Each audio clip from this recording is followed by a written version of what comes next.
Police আছে এখানে হামলা দেশে একটা বিশৃঙ্খলা পরিবেশ সৃষ্টি হোক, এই পুলিশ আছে এটা।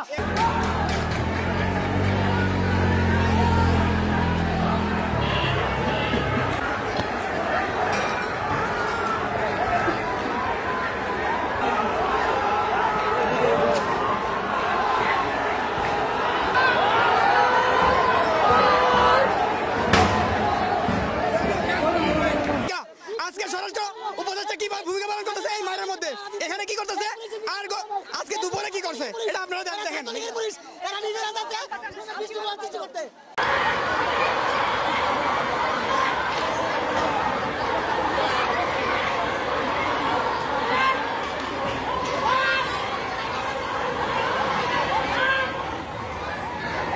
সাত কলেজের শিক্ষার্থীরা আবার পিছু হচ্ছে এবং ঢাকা বিশ্ববিদ্যালয়ের শিক্ষার্থীরা এবার সামনের দিকে এগিয়ে যাচ্ছে।